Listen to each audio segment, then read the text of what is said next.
بسم اللہ الرحمن الرحیم۔ محترم دوستو بزرگوں، یہ اللہ کے راستے کی نقل و حرکت، ایمان اور اعمال کی دعوت پھرنے والوں کے لیے اور جہاں جہاں کے لوگوں میں پھرا جا رہا ہے، ان سب کے دلوں کے پھرنے کا سبب ہے، اور صرف سبب کے اختیار کرنے سے دل نہیں پھرتے۔ دلوں کا پھرنا حق تعالی شانوں کی دو انگلیوں کے درمیان میں ہے۔ اللہ رب العزت جس طرف چاہتے ہیں اپنے بندوں کے دلوں کو پھیر دیتے ہیں۔ ہم سب کے سب نبی کریم صلی اللہ علیہ وسلم کے مبارک طریقے پر محنت کریں، آپ والی کیفیات کے ساتھ، آپ والے درد و غم کے ساتھ، آپ صلی اللہ علیہ وسلم والے جذبے اور کڑھنی کے ساتھ محنت کریں، اور رو رو کر اللہ جل شانہ سے دعائیں بھی مانگیں۔ اپنے لیے بھی دعاؤں کا اہتمام کریں اور پوری امت کے لیے دعاؤں کا اہتمام کریں، تو حق تعالی شانہ محض اپنی فضل و احسان سے ہماری محنت اور دعاؤں کو قبول فرما کر ہمارے لیے بھی ہدایت کی راہیں کھولیں گے اور ہمیں اپنے بندوں کی ہدایت کا ذریعہ بھی بنائیں گے۔ تو دین کی اس عالی محنت میں اللہ رب العزت نے یہ تاثیر رکھی ہے کہ یہ مبارک محنت جس دور جس زمانے میں نبی کریم صلی اللہ علیہ وسلم کے مبارک طریقے پر کی جائے گی، تو محنت کرنے والوں کی قربانیوں، ان کے مجاہدوں سے راضی ہو کر حق تعالی شانہ پورے عالم میں پورے دین کو زندہ فرمائیں گے، محنت کرنے والوں کو دین کے زندہ ہونے کا ذریعہ بنائیں گے۔ تو یہ وہ مبارک محنت ہے جس محنت میں سب سے پہلی بنیاد یقینوں کی تبدیلی ہے، کہ یقین تبدیل ہو جائے، اللہ کے غیر سے ہو جانے کا یقین دلوں سے نکل جائے، ایک حق تعالی شانوں کی ذات عالی سے سب کچھ ہونے کا یقین دلوں میں اتر جائے، اور دنیا میں پھیلے ہوئے مادی اسباب سے کامیابی کا یقین دلوں سے نکل جائے، نبی کریم صلی اللہ علیہ وسلم والے عملوں سے کامیابی کا یقین دلوں میں اتر جائے۔ تو پہلی بنیاد یقین کا بدل جانا ہے، اور یقینوں کی تبدیلی کا بڑا ذریعہ یہ مبارک کلمہ اور کلمے کی مبارک دعوت ہے۔ کلمے کی دعوت کو لے کے پھرنا، اوروں کو پھرنے کے لیے تیار کرنا، ایک ایک کے دروازے پر جا کر اللہ کی بڑائی کے بول بولنا کہ اللہ ہی ہمارا مالک ہے، اللہ کے سوا کوئی ہمارا مالک نہیں ہے،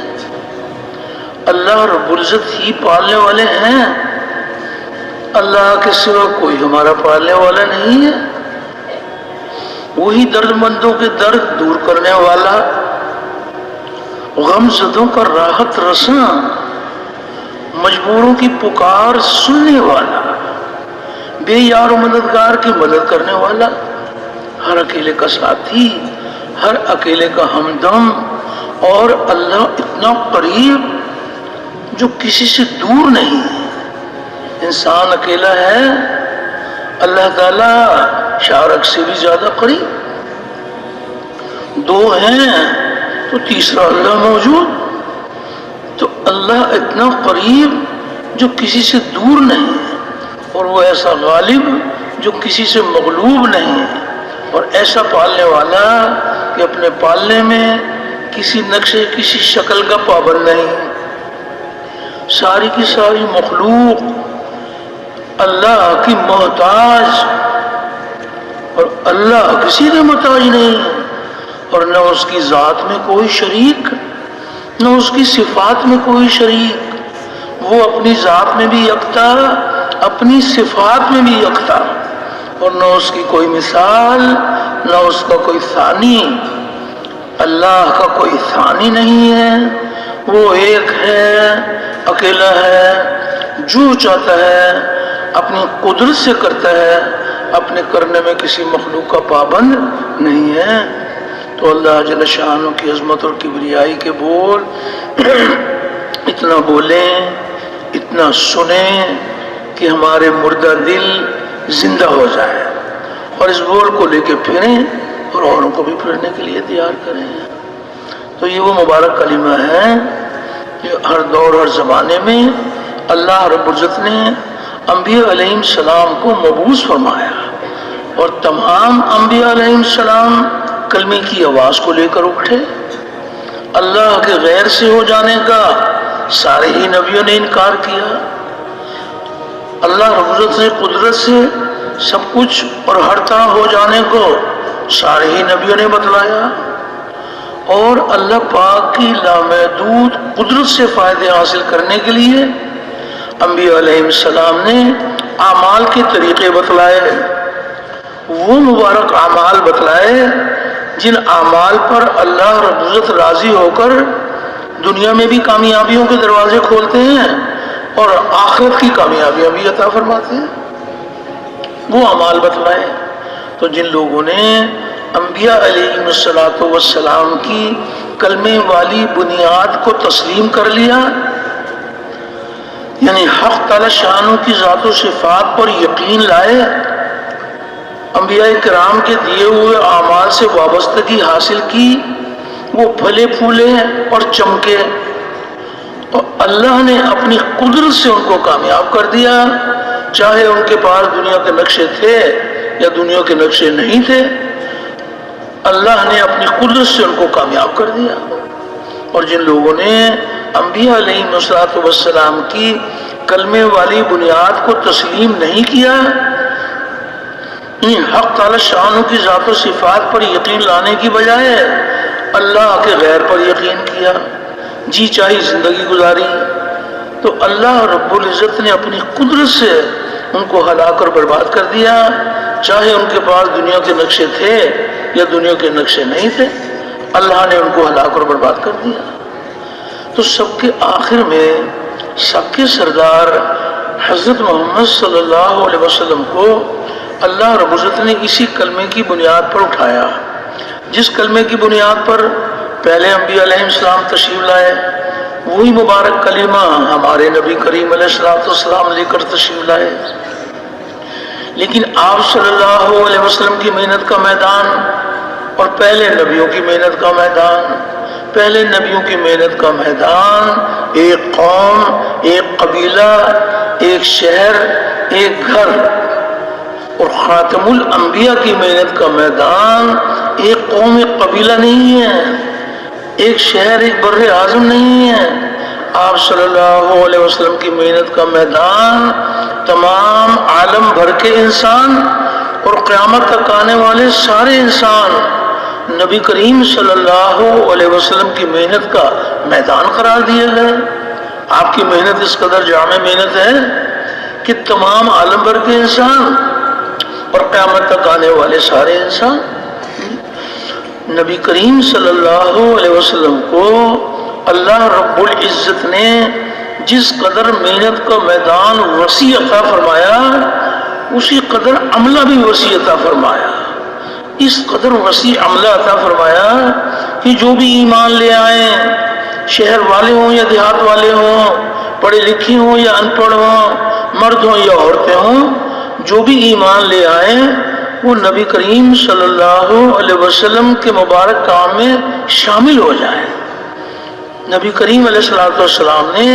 شروع ہی دن سے تمام طبقات کو اپنی والی محنت کے ساتھ جوڑا،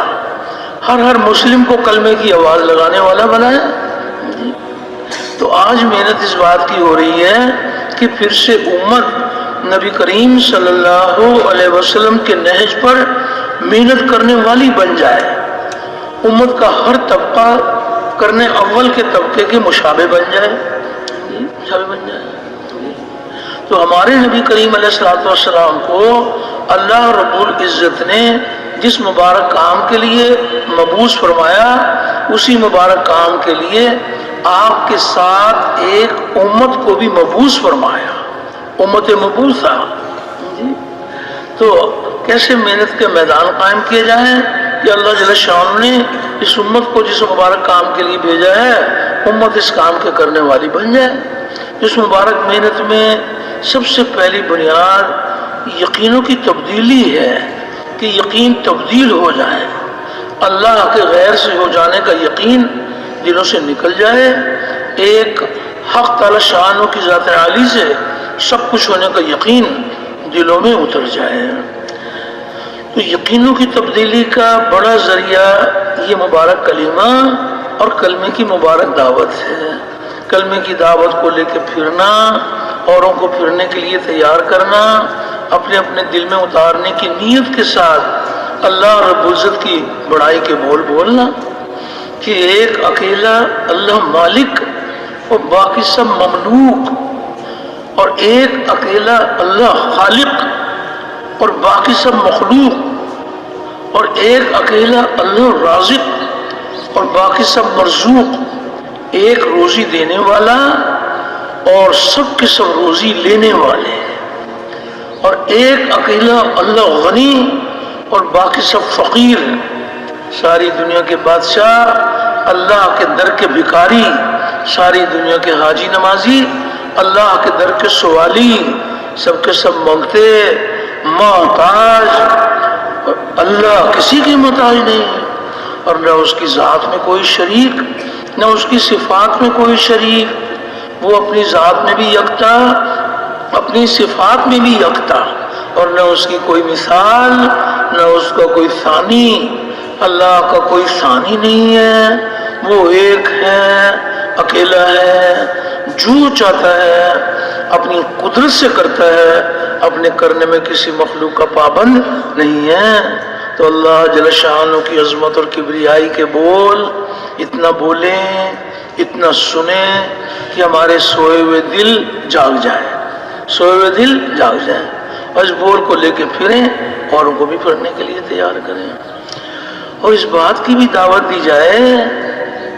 کہ جہاں جہاں سے ہوتا ہوا نظر آ رہا ہے، حقیقت میں یہاں سے نہیں ہو رہا، وہ تنہا اللہ کی قدرت سے ہو رہا ہے۔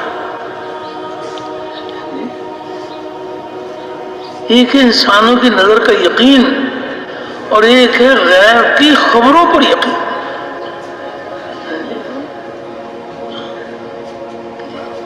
مشاہدے تجربے کا نام ایمان نہیں ہے،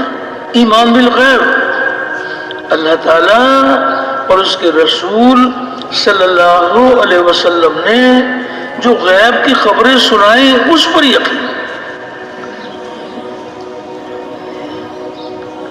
غیب کی خبر بتا رہی ہے کہ کائنات کے ذرے ذرے کو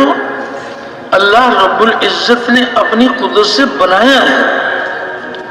اور یہ بنا ہوا بنانے والے کے بغیر کچھ نہیں کر سکتا،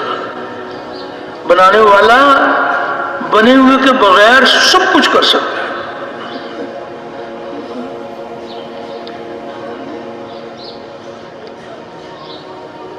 ہر چیز کے خالق اللہ ہے۔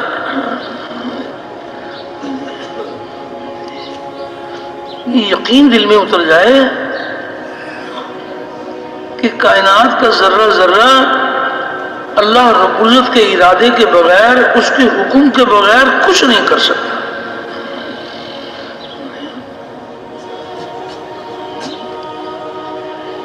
درخت کا کوئی پتا اللہ تعالیٰ کے حکم کے بغیر گر نہیں سکتا،